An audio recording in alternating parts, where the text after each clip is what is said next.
This is The Shift, Stories of Resistance and Resilience, a multi-platform conversation series produced and hosted by Mark Travis Rivera, the professional storyteller.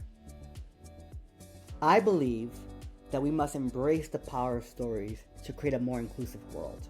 So this series aims to share perspectives, insights, and stories from professionals around the world about the role that resistance and resilience plays in our personal and professional lives. So, tune in, listen up, take notes, and recognize our shared humanity. This is The Shift.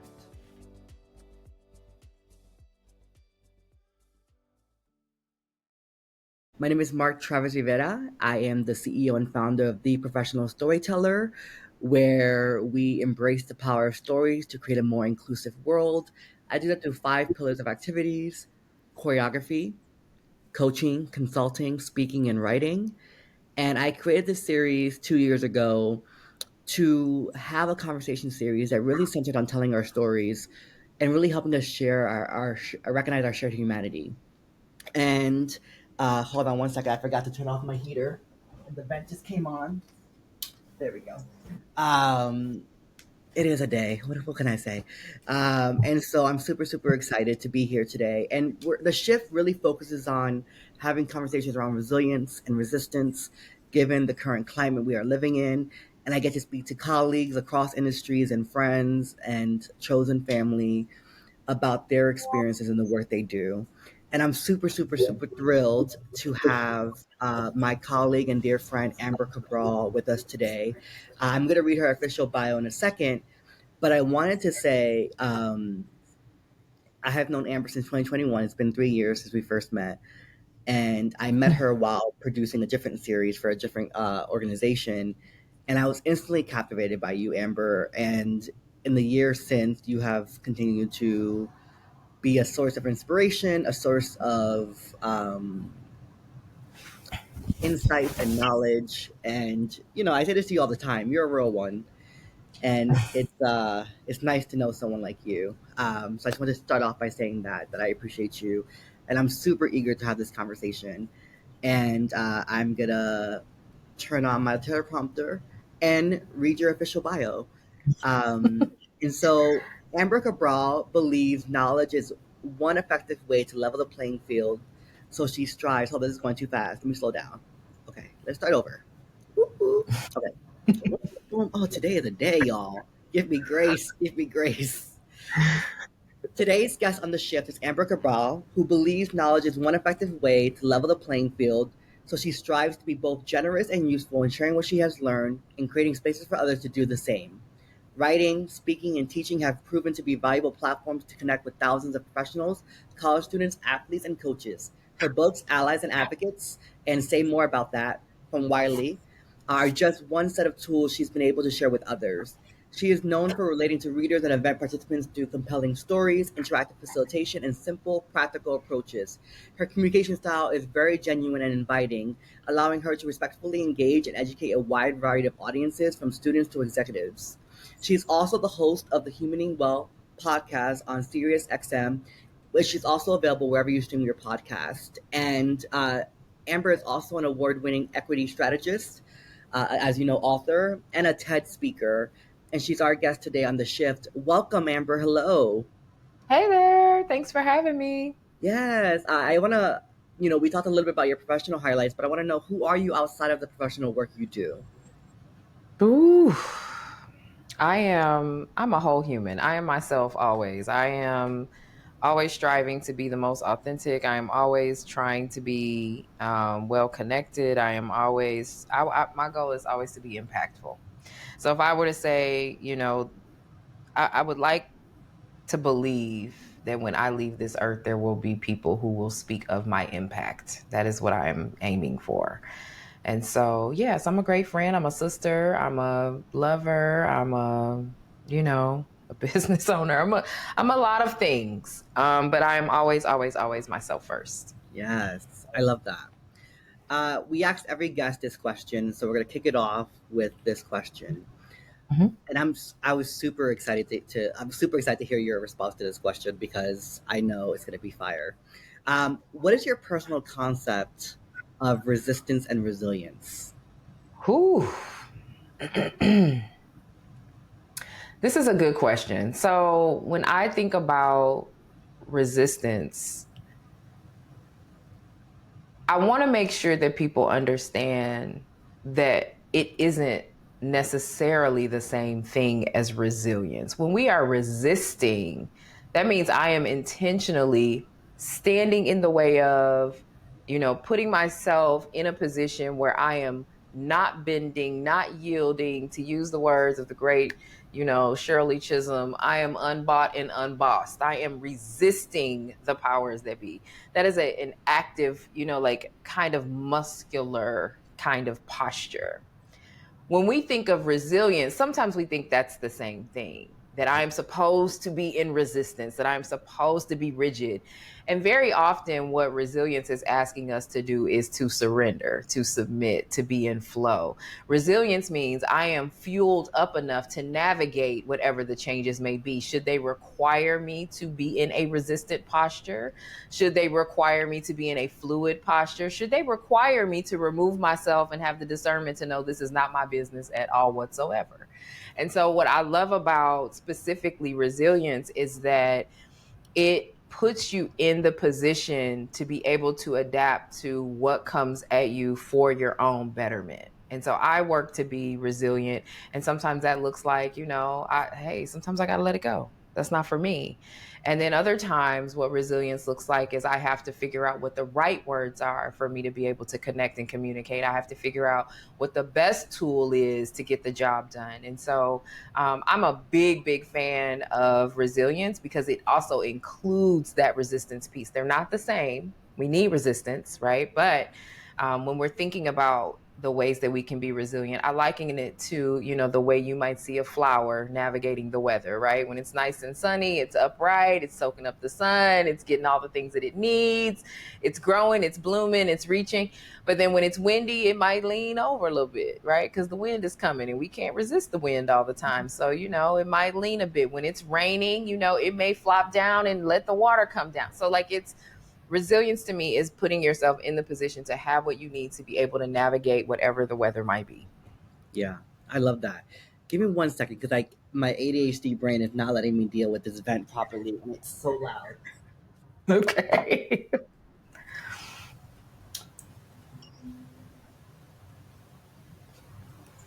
Okay. Woo! Yes, y'all. I had my little thermostat behind this painting canvas thing. Okay. Whew. Okay. Thank you. Because I'm like trying to be so present, and like I'm hearing the vent, and I thought I turned it off properly, but I didn't. And I was just thinking to myself, please don't show up in the recording audio. Okay. Thank you for that. I obviously I know you. I've known you now for 3 years, and we have, I think, a really great connection. And you're someone that I call on, and vice versa. We know we can call on each other and send each other encouragement along the way. And we are. Yeah. I always love a little. I call them podcast moments when we send each other voice memos, and we're just having like Right. instant conversations. But I'm always just like, because you help me and you challenge me to think things from a different perspective or dig deeper. And I love people. I love all my friends and family and chosen community members, but I really, really love those who can stimulate my mind and challenge me to think deeper. And not in a way that is combative, right? But in a way that humanizes each other. And I think Mhm. that really, really well.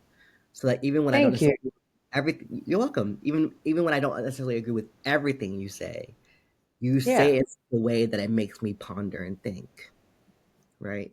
I And there's appreciate that. yeah, and there's nothing that you and I disagree on like the foundational level because we're pretty value aligned. Yeah, yeah, for There's sure. nothing like drastic, right? We might take different approaches to something, but we fundamentally believe Exactly. the same thing. Can you share more about your concept of humaning well? And Yes. and I have to ask this because the brand dork in me is curious. Why the Mhm. parentheses behind the parenthesis brackets between ing? So it's human and then Yes. ing in parentheses and then the word well. Humaning Mhm. well is how you would say it Yes. verbally. but aesthetically and visually, it's the word human and then ing and then And ing. Yeah. yes. Say more about that and Uh, tell us what it's like in practice for those of us yeah. practical approaches to coping with being human in the workplace.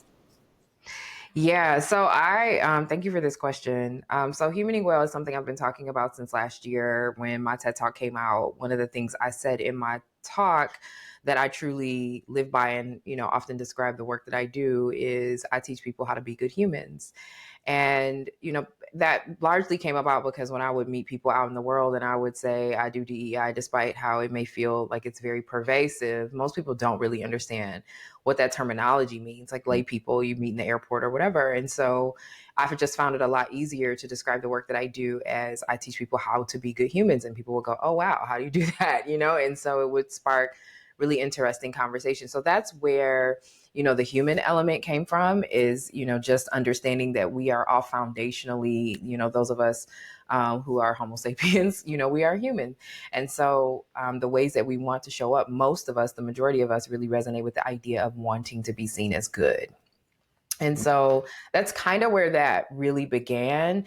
And as I started to have more conversations, what I realized is that there is a difference between a human who is existing, a human who is just out in the world, right? I live in this container, and by virtue of being in this container, I am human. But there are obligations that come with, being human that bring to life your experience. And those are the action parts. That is the humaning. That is the being. That is the doing. That is the saying. It is the action part of it. And so what I wanted to try to communicate with humaning well is that it isn't this really passive experience of, I am existing in my body. And so therefore the soft life and all of the things should just be washing over me. It is instead an act. It is something that we should be intentional about. And when I think about the work that I do with the organizations that I partner with, that's really what it has been based in is how are we being with each other? How are we communicating with each other?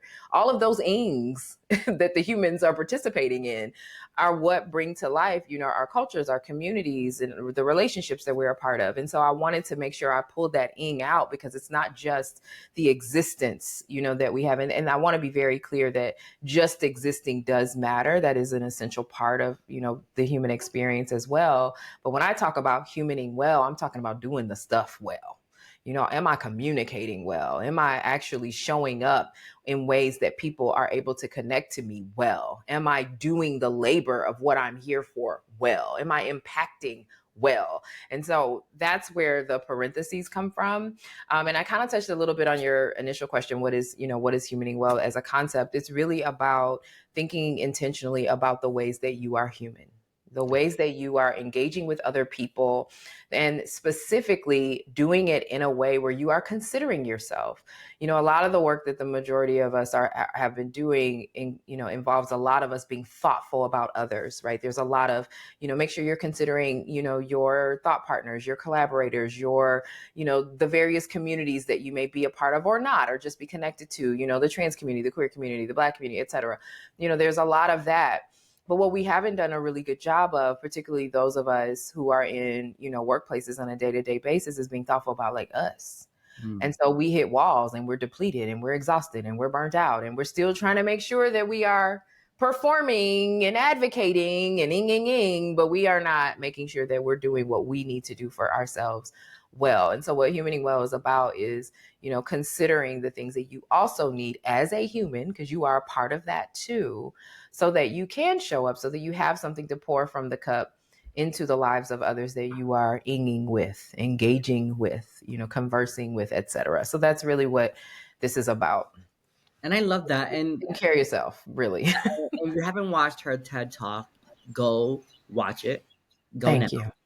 Go like leave now. Leave the stream now. Go to the TED website or go to YouTube. Type in Amber Cabral. Watch her TED Talk, and then watch the recording of this conversation or listen to the podcast later. It is, and I love TED Talks, and I've watched many throughout the years. And I have some associates and friends who have done some.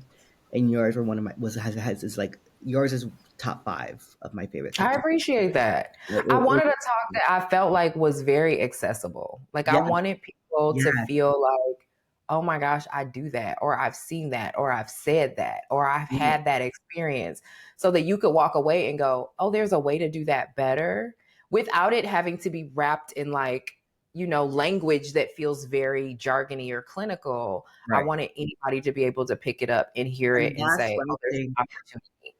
I think that's where you and I are most aligned is that we believe in communicating as Yeah. humans. We don't allow Yeah.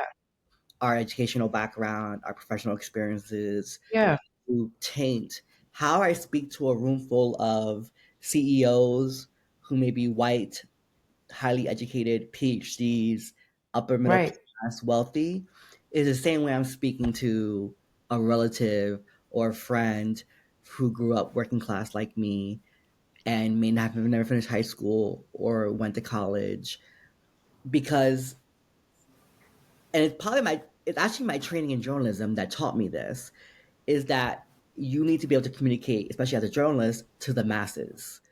And Yeah. the masses, unfortunately, don't always have access to the same educational experiences or access to a higher education or schooling that you and I may have had access to, right? And so if I'm communicating to the masses, I need to speak in a way that the masses will be able to understand, right? Right. Real Right. simple. So Are you hearing an echo? yeah, I think I might just have a small delay. So I agree. Like my objective is always, I try to make sure that I am conversing with people at a level that I know everyone that I'm talking to can understand. I don't ever want to go into my goal isn't to come in and flex and just show you all of the knowledge that I have. Like, to me, the purpose of knowledge is being able to share. And so great, I've learned these things and I understand them and I can explain them. But the true hallmark of understanding anything is, can you explain it simply? Can I explain reproduction to an 8-year-old the same way I can explain it to a, 20-year-old? Right. And so I'm always looking for the path that is going to be the most effective in the conversation with the people that I'm engaging with. And with a TED Talk, you have no idea who's going to listen. And Yeah. so one of the things I really fought for in my talk was like, I want simple examples. I want easy things. I want things that don't feel really complicated and that are easy to digest and even be very repeatable, because what I want is a better world. And if I'm talking above people and it doesn't feel interesting and it doesn't feel like something people can connect to, we're just not going to get there. And it's not just about talking above people's head.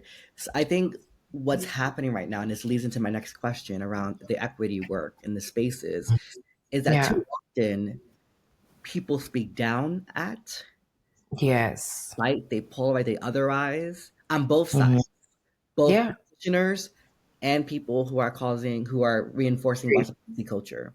And so you and I Agreed. both work in the equity space, and we are experiencing, in my opinion, the bursting of the DEI bubble that I always knew would come. I was at the time, it was 2020, 2021, at the height of the protests against the police brutality and the murder of George Floyd. Um, and at the time, I thought to myself, because my godmother works in real estate, oh, we're about to see a bubble burst. So like the housing market right now is really hot. So at the time, DEI was becoming a really hot thing, and everyone was Yeah. investing millions of dollars into it. Consulting firms were popping out more than my aunties popped out kids in the '90s, right? So it was they both have 6 kids each, so that's why that joke.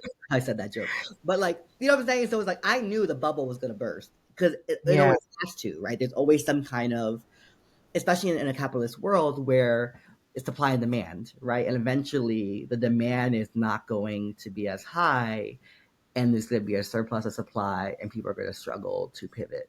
Hmm. What I did not expect was for the extreme right to take an acronym and weaponize it so much so that it has become a slur. Yeah. That I could not have predicted.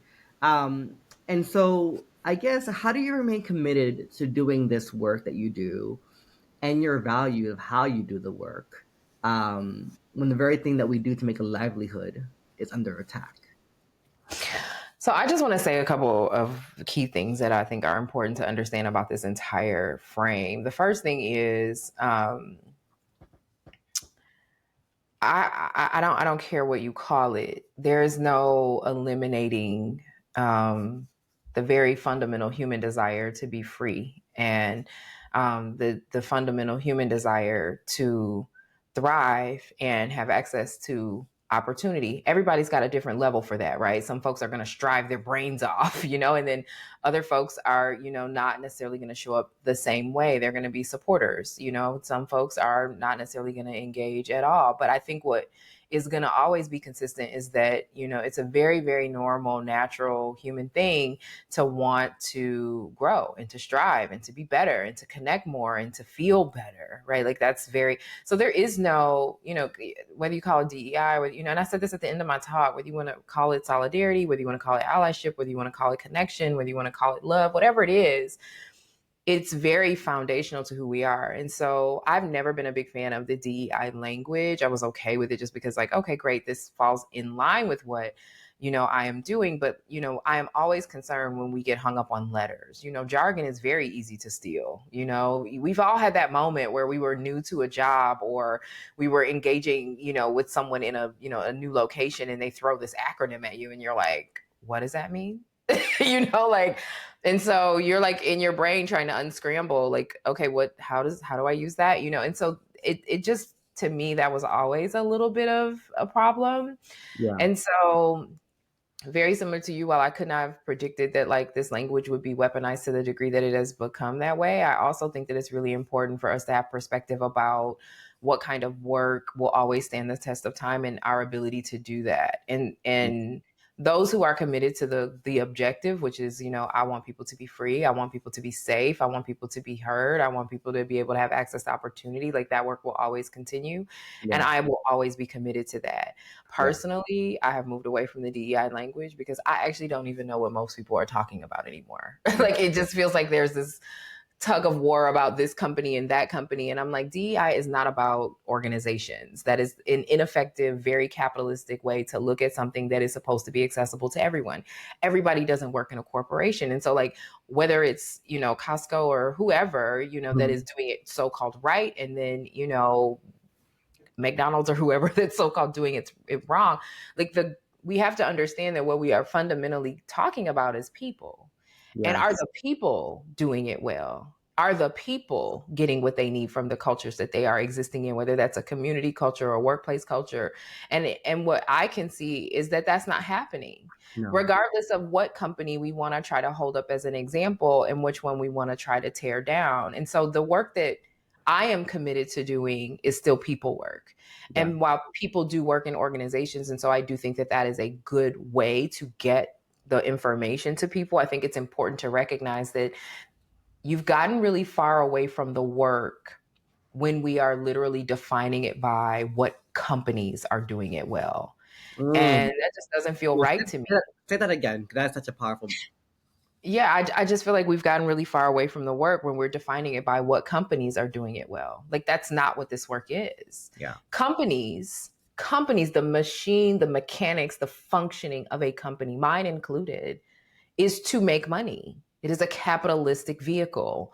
That is not at all what diversity, equity, and inclusion are about. Those are people things. Now, we do need people for most of our organizations to run. We've got the AI now. So Yeah. in some cases, people are deprioritized. But like in reality, most of us as humans go to organizations. We Yeah. go to organizations in many cases to make money. And also, in some cases, we want to make an impact, right? And we enjoy the work that we do and we build relationships. But like that organization is not Yeah. going to be defined by it. Its primary goal is going to always be to make money. And so if we keep divorcing ourselves from that and acting as though the way that we can measure the success of something like equity is whether or not companies will say, regardless of what they're doing, because let's be clear, we are not tracking doing, we are Right. tracking what people are saying.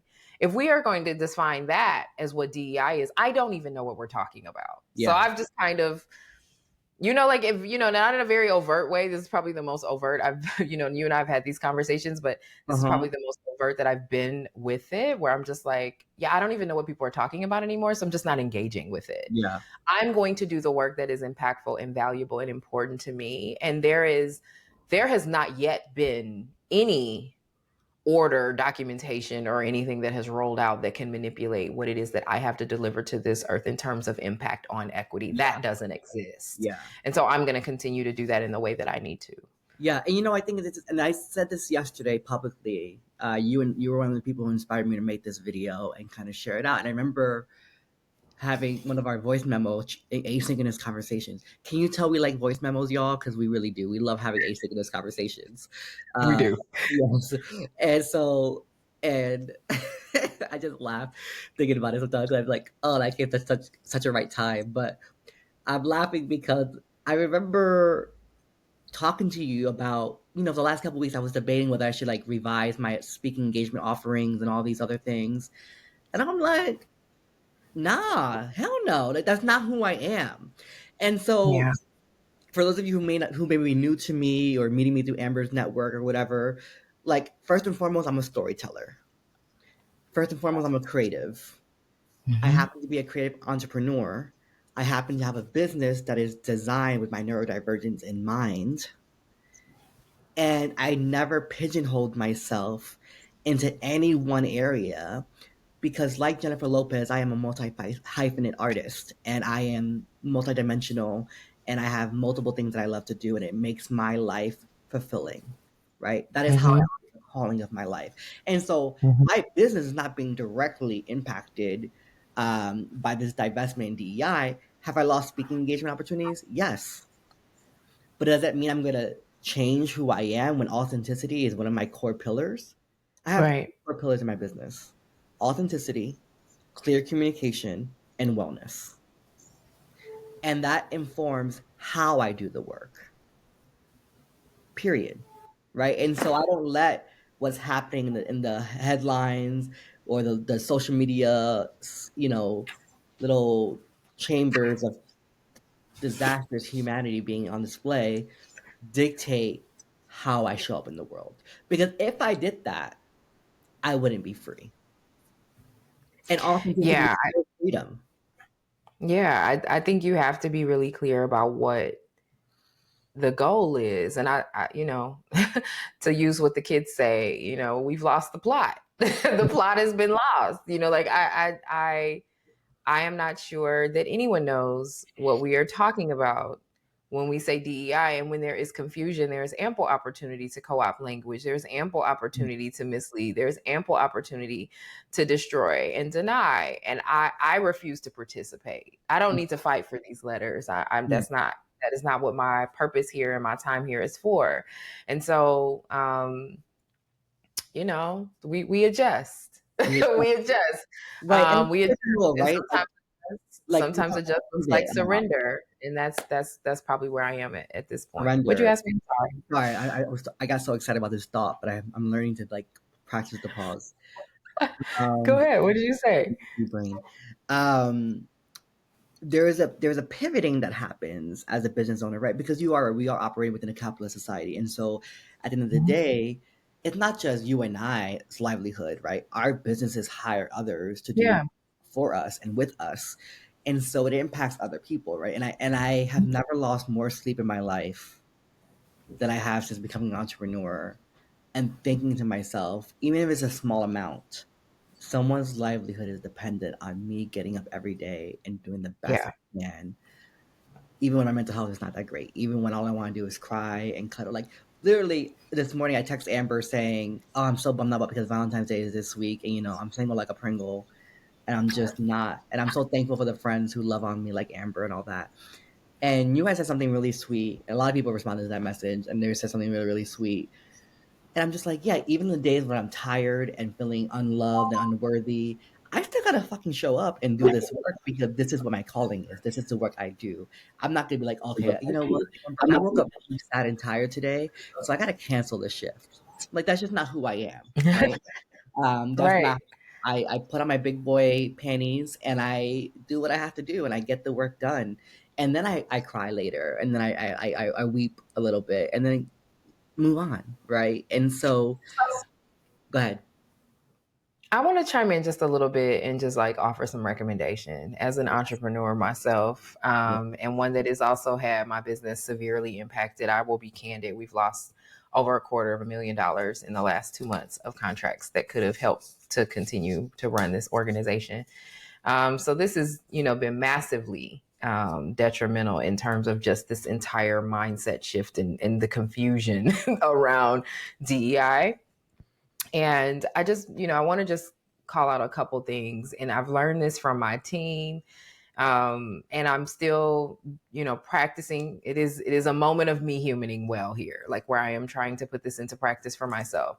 While I am responsible for the well-being and the livelihood and making sure that people are compensated, fairly when they work at my organization, I also have to recognize that I am the kind of leader that gave them a choice. So I am the kind of leader that gave you every opportunity to see exactly what I'm looking at. We are doing this together. We are on this journey together. We are deciding and plotting the course together. I might be the face that people see, but there is a whole set of folks in the background that help make this brain work and help make this brand come to life and help make sure that things show up. And I have discovered in the time, this particularly the last few weeks, as my business has been making some adjustments that, you know, as much as I keep saying, oh my gosh, I feel so bad and I feel like I'm letting people down, because our income has, been impacted so severely, I also keep having team members that are like, it's fine. We with you. Whatever you doing, we're going to figure it out because you're doing it. Yeah. And that reminds me that like, I'm better when I sleep. I'm better when I don't worry about it. I'm better when I go ahead and cry because I need to get my emotions out, but also that I continue to operate in the integrity that made people want to work here in the first place. I Yeah. am better when I communicate what's going on and what I'm navigating. I am better then. And so I don't want to send the message that entrepreneurship is easy or that, like, these are not things that are very valid concerns that impact, the experience that we have, but like people chose to work for you. Yeah. People are choosing to support you. People are choosing to be a part of your business. And they're doing that from a place of awareness and a place of integrity and a place of knowing that you are going to operate with a different ethos than someone else that they may have declined to work with. Yeah. And so there's no reason for me to deplete me. My Yeah. team's biggest thing is, hey, Amber, did you go to bed? Did you enjoy your weekend? Did you get some rest? Because they know I'm going to run through several walls for them. But Yeah. when the time, and this came to me, and this is probably going to show up in the Humaning Well podcast, but it came to me this weekend, sometimes the thing to do is nothing. Mm.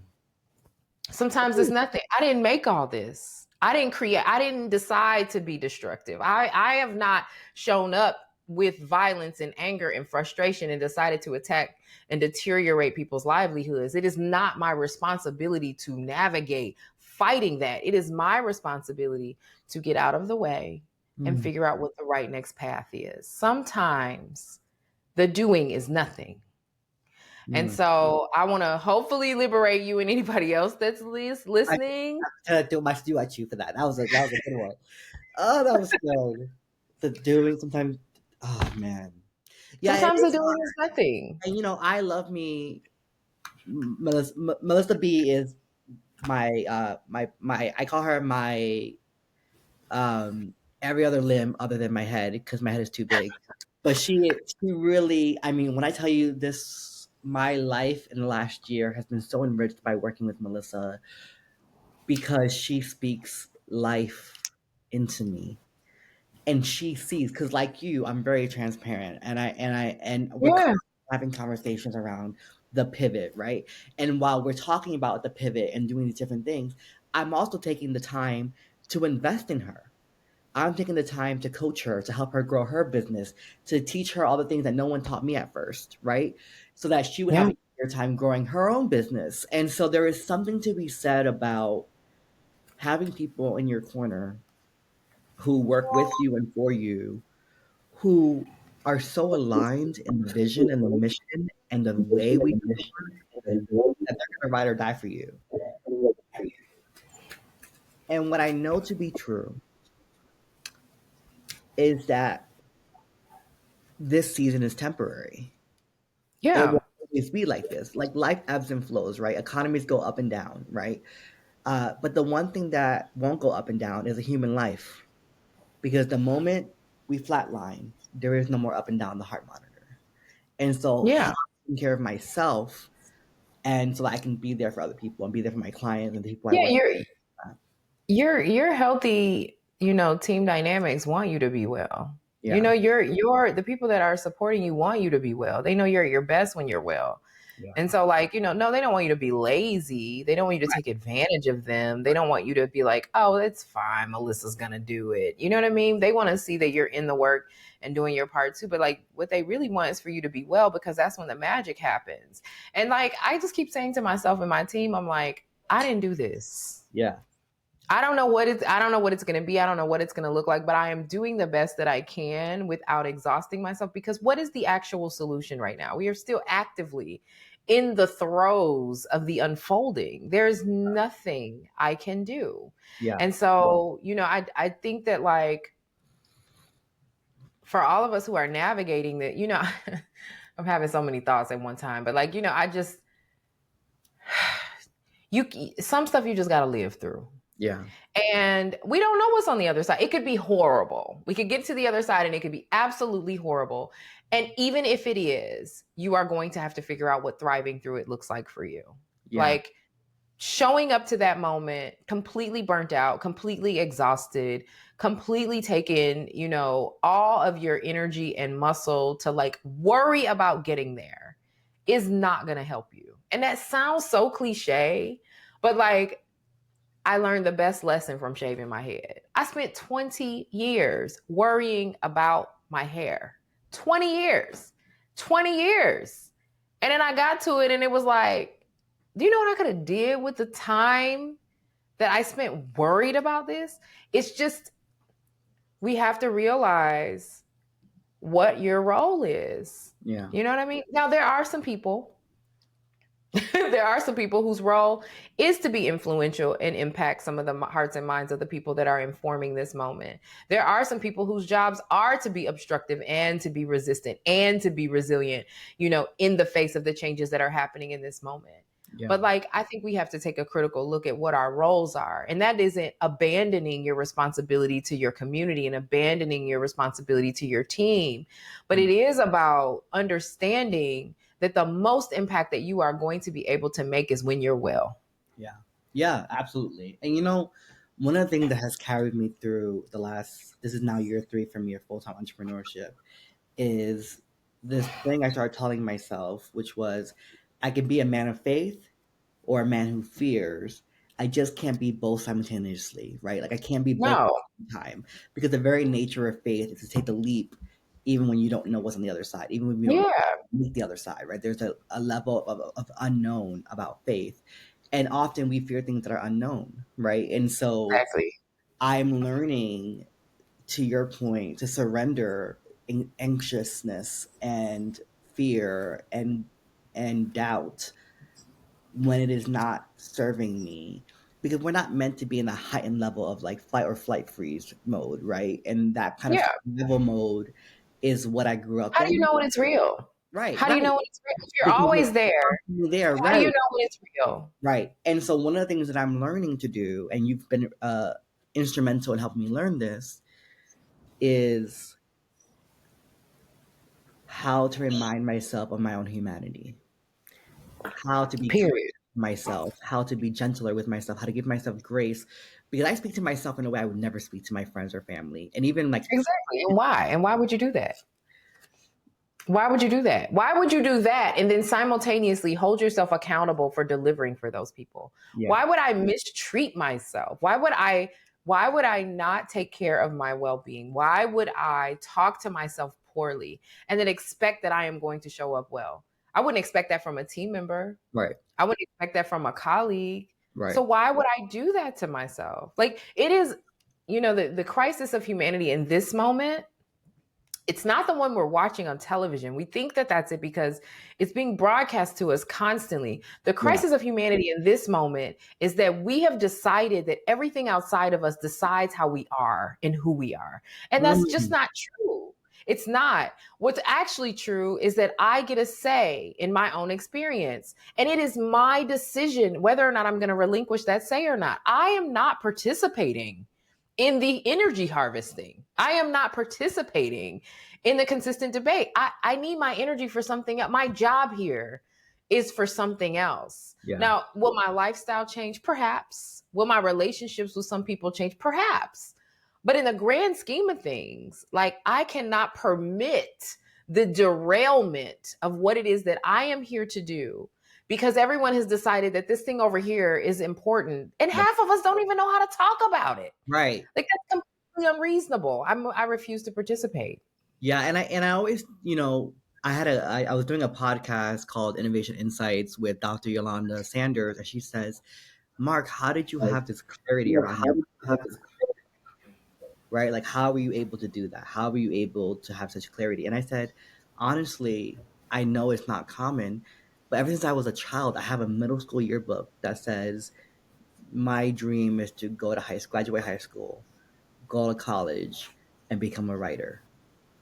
And then my high school yearbook said to graduate college, to be the first one in my family to graduate college and become a published author. So by the time I graduated college, I was already a published writer. I was the first in my family to graduate college. And that knowing has never changed. My calling Yeah. has never changed. The only thing that has changed is how I fulfill that calling, Yeah. right? How I do it, not why I do it. My why has been so anchored in my bones from childhood. And I find that it is a privilege. I know that to be a privilege because I know there's a lot of people out there who don't have that deep knowing for many Mm-hmm. reasons, right?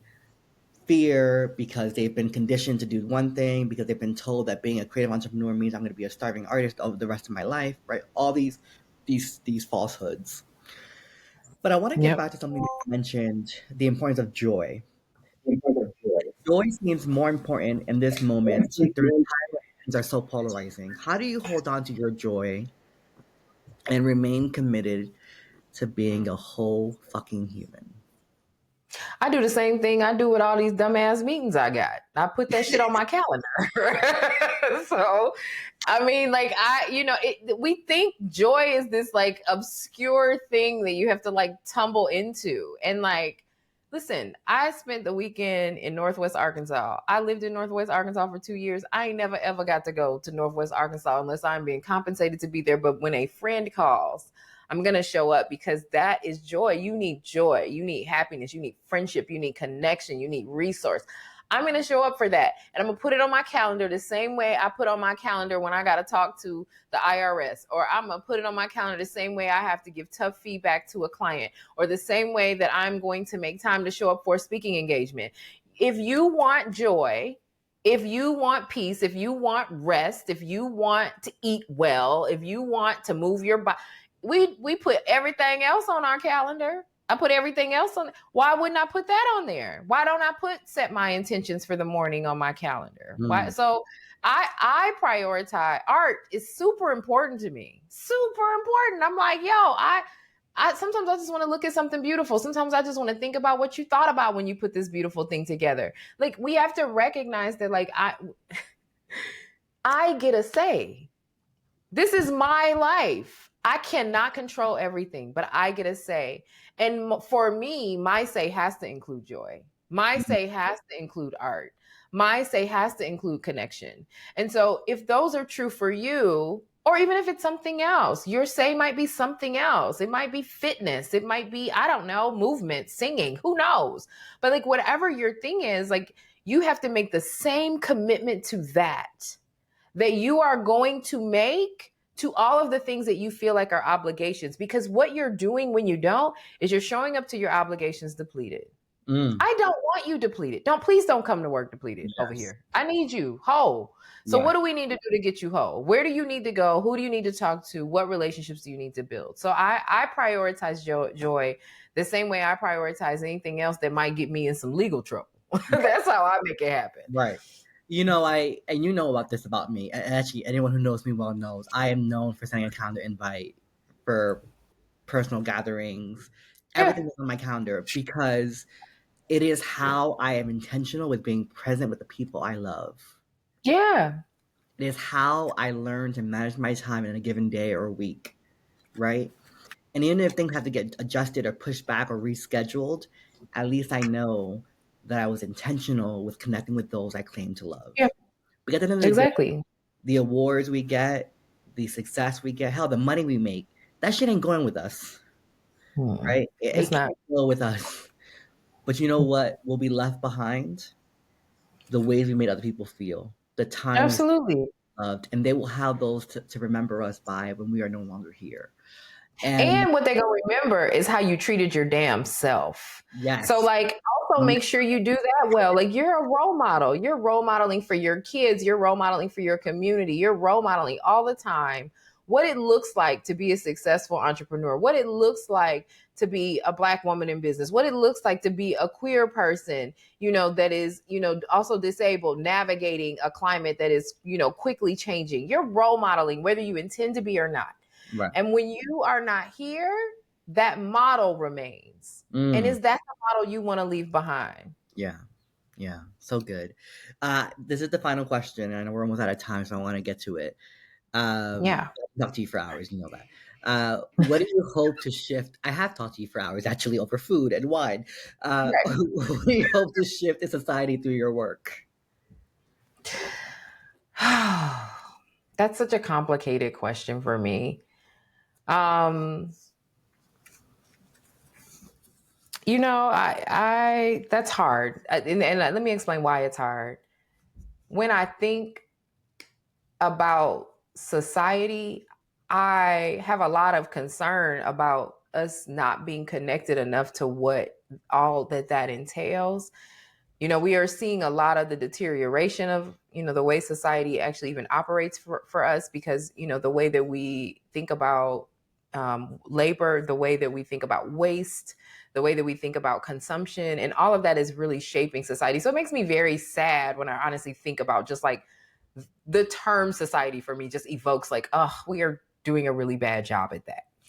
But if I were to just think about like my own impact, what I want people to know about me is that I always did the best I could, and that no matter what happens, that there's an opportunity for you to make a choice. It's not always a choice that you love. It's not always, going to be world changing, but like when people think of me when I am no longer here, I want people to be like, well, the one thing she was going to do was try to make a change. She was going to try to impact. She was going to try to make things better. She was, that is what really kind of consumes me. I mean, it freaks me out a little bit, honestly, for people to be thinking about me when I'm dead. So like, I don't, I'm not even necessarily married to that idea, but I want for myself and for everyone, I really want us to just take stock of the moment that we are in and Mm, do that in a more consistent way and think about the way that we want to show up for that moment. I yeah. think sometimes we just get really broad. We first of all, we get really broad or we get really narrow. We don't do really well when it comes to the middle portion. So it's like, you are either thinking about, and I would argue that this is potentially what's happening with some of our political leaders. We're doing this whole world domination thing. And it's like, it's just not realistic, right? Like without creating massive oppression and anger and discrimination. But then we also don't necessarily, do a good job of staying in the middle when it comes to the very narrow. Where, oh my God, my money, my check, my house, my kids, my. And like what we forget is that if that part in the middle isn't, if the stuff that sits in the middle isn't operating, you're not going to enjoy either one of those. Mm, You can have all the money in the world. If your entire community is struggling and suffering, you're going to spend the majority of your energy trying to protect yourself from that. yeah. If you could have all of the opportunity and access in the world, but if you are not making sure that other folks have that, you are going to see the impacts of those failures around you. And so it behooves us to think of ourselves Mm, in that middle portion, which is a part of a whole. yeah. I'm a part of a whole. And so, when people think about the work that I'm doing and people think about who I am and how I am, I want people to know that I try to stay conscious of the fact that I am a part of a whole. So like, remember me if you will, sure, whatever. I don't actually care, but I do want people to be more thoughtful about the whole and the impact that they have to inform what that feels like for everybody else. Yeah.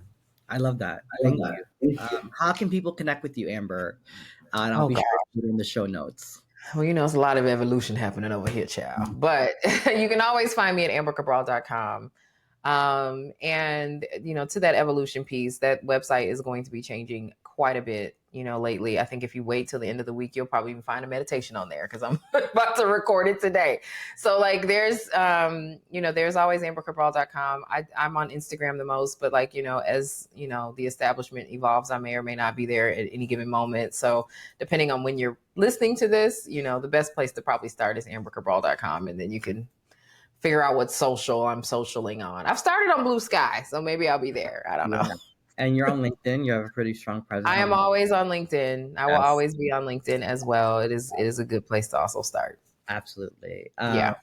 And if you can follow her on Instagram while she's still there, I highly recommend it because Amber does a really good job at balancing the personal and the professional really well, especially on Yeah. Instagram.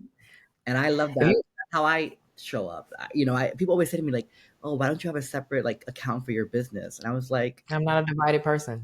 I'm not a incomplete sentence. I'm not a fragmented sentence. I'm a whole fucking Yeah, I'm not. Yeah, I'm a complete thought. Exactly. all of me. And I was like, you don't see Oprah creating Oprah Winfrey the business account in Oprah, like right. And then so Yeah. I grew up in the era of Oprah Winfrey, right? And so I mean, when I tell you she's one of my biggest possibility models, and while I have some amazing people like yourself on the people I admire wall, whenever I see the picture of me at Oprah, I think to myself like, only God could have made that happen, right? That divine moment of like her walking to the same restaurant that I was in after I went to her event, Okay. and then her coming up to touch my shoulder and ask me who my favorite speaker was. I was like, what? Oprah's real Right. life, right? And so everything that I've modeled myself after, right? And I say model, not Hmm. not imitate, right? Right. I modeled my understanding of myself and my brand to the point now, shit, people might forget how much shit I actually do, but the one thing people will never forget about me is that I'm a storyteller. Yeah. It's clear, right? Yeah. My logo is my initials, MTR, the little swoop. Clear, right? I'm about to sell merch, and I'm launching my merch pre-sales in about a month or so, right? And so like Good all for these, you. yeah, thank you. And so all these things are happening. It's just like I know who I am. I may not always like myself. I may not always be kind to myself. I may not always love myself enough. But what I'm trying to learn, and what you have helped me learn, is that if I'm going to human well for others, I have to human well for myself. You got to. You got to take care of you first. It's so important. It's super imperative. Yes. Um, and it has a greater impact than you realize. Your kids are watching you. Your neighborhood is watching you, and they watching you when you doing all that shady shit too. So you might as well cut that out as well. Yes. Yes. I don't want children, so but my nieces and nephies definitely be Yeah, watching. nieces, nephews, whoever, they're children in everybody's life. Yeah, it So is indeed. Amber, thank you so much for of being course, you, all of you. Thank you for embracing me the way you do, and for helping me the way you help me, and for being one of the greatest possibility models I've ever known. thank So you. I appreciate you. You have been a very pleasant resource. You're always great at checking in. yeah, I love that. Like it is. it is one of my superpowers. I don't know how I do it because Lord Got knows it. it's a You are lot. great at that. I have a Oh, worldwide network. Yes, one last thing. yes, Also, please, if I think we did say it at the beginning, but I do have a new podcast. It's called Humaning Well. It's, on SiriusXM, but if you want to tune in, you can catch it anywhere. It is episode 1 out there now. Today, well, wait, today is Tuesday. So tomorrow, episode 2 will be out. It is a weekly podcast. It's very short, micro podcast. Check it out. Share yes. it, love it, like it, comment Be sure on to it, rate it. rate, like, share. Yes, I all the put things. it on my newsletter this week, so it's part of my newsletter. Thank you for that. I really enjoyed the episode. And be sure to check out all the resources that Amber provides, whether it's her books, her other Yeah, I give a podcast lot. series. I know she and I'm constantly asking her, like, okay, how are you going to monetize this so you can maintain your livelihood? And she's like, that's not why I'm doing it. Okay, girl, and yes, and. Yes, and anyways, thank you, Amber. I love you. Be well, and be sure to like, rate, and subscribe The Shift: Stories of Resistance and Yes. Resilience, my multi-platform series. And I just want to thank you, Amber, for all that you represent. Thank you for having me. Love you, friend. Be well. Love you too.